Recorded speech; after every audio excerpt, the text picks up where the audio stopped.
I'm Dr. Stephen Taylor here with Mary Lou Newbold. Hello, Mary Lou. Hello, Dr. Taylor. Always a pleasure to be here. Why, thank you. Well, there isn't much to say here, is there? After we had coaches make bad calls, lost more players to injuries, took an insane amount of penalties, and lost to the Atlanta Falcons 34-31.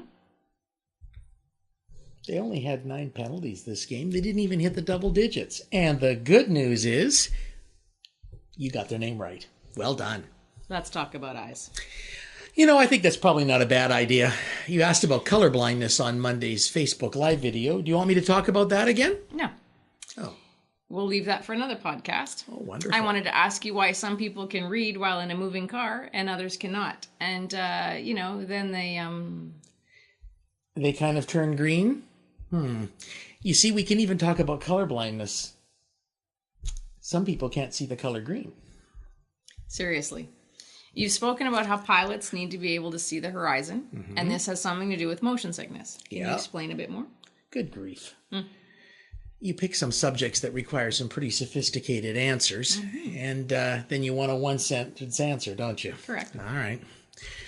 Okay, well, the fluid of the inner ear is key in determining the balance and our sense of balance and motion. And if the messages from our inner ear don't match the information from the eyes, it can cause a conflict in the information to the brain. And in some cases, that causes nausea and vertigo.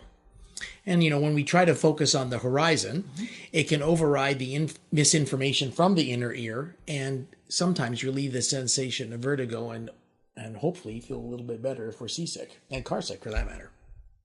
That's 3 sentences. It's a long 3 sentences. Sorry about that. I could make them longer. So, basically, there's more to my vision than meets the eye. Get it? Eye? Oh, yeah, I got it. There's more to the vision system than just believing we are seeing clearly. Well, you know what? That's why it's so important that I see my patients every 2 to 3 years for their routine eye health checks. Some patients I monitor even more frequently depending upon what they have going on with their eyes. It's important to get routine eye exams. Thank you for making that our important message today. Well, you're welcome. Any chance you might want to return to the game and tell me what your favorite play is? Not really, but I will.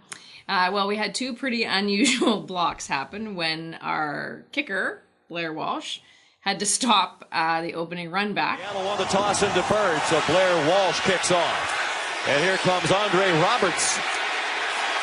Bringing it back for Atlanta with a lot of running room. It's the kicker, Walsh, trying to slow him down and take him down. He slowed him enough. And another where Russell Wilson threw an interception, and he himself had to take the guy down, or else there would have been a touchdown.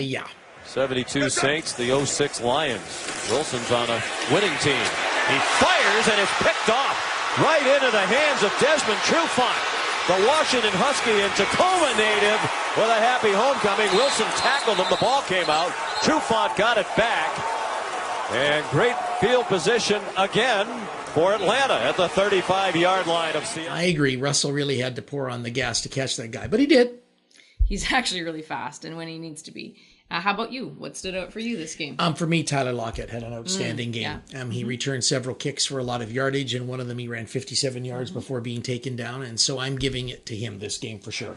This week with a left ankle that got rolled up on during practice. And his kickoff down to Tyler Lockett. Caught it on the run. He's dangerous too. Look out. He bounced off the hit of the kicker, and now they're trying to catch him from the side. The game certainly was held together by special teams and offense this time. Our defense is pretty sketchy with so many off-injured.